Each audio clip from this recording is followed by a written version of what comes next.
Just give us an overview of the book. Like, what are the main themes in the book?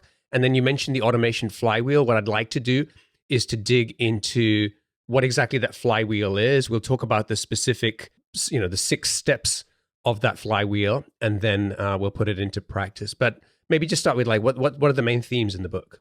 So, I mean, one of the reasons the book was really hard to write was because my publisher, Wiley, really wanted me to write a book for everyone, but not just for like developers. And every time I tried to write about those kind of like Python stuff that, that's no, like, this has to be available to everyone. Anybody who gets this book should understand and be able to apply the ideas. And I put like so much examples and case studies in this book. But all these examples and case studies and tools are, I think, temporary, because it's just like the amount of change is like incredible. Like all these AI tools are coming out every day. There are new SaaS products are coming out. So I mean, those examples are great, but really, it's about understanding the fundamentals of the automation. So I start the book with that. Like I try to explain the fundamentals of automation. I talk about something I call automation first mindset, where I talk about things like, in the importance of laziness. Bill Gates said, like, I would give a hard job to a lazy person because the lazy person would find a way to solve it. There are things like that. It's important to be impatient. It's important to be lazy, so you don't put up with doing the same things again and again.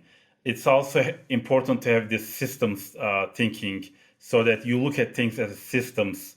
Otherwise, it's just everything is very can become confusing. So system thinking is an important part of that automation first mindset as well. So I talk about the automation first myself. And I also talk about the framework that I developed, the automation flywheel. And that's a process of continuous improvement. And it allows you to kind of start from zero. Like you have no automations. You are like me in 2008, like completely over your head. Like it's just so much busy work. And where do you go? The automation flywheel framework actually takes you step by steps to build a system where you have most of your stuff automated and you can continuously improve that. And once I talk about these fundamentals, then I go into more examples. Like I talk about like how to automate your creativity, how to automate your growth, and I give examples to this kinds of different ideas. And rest of the big book is a lot of examples, recipes. But as I said, like those examples are not going to be useful in 5 years. But more important is to get the idea about the importance of the automation and the how to apply in your business, and the principles about how you apply those principles, those ideas.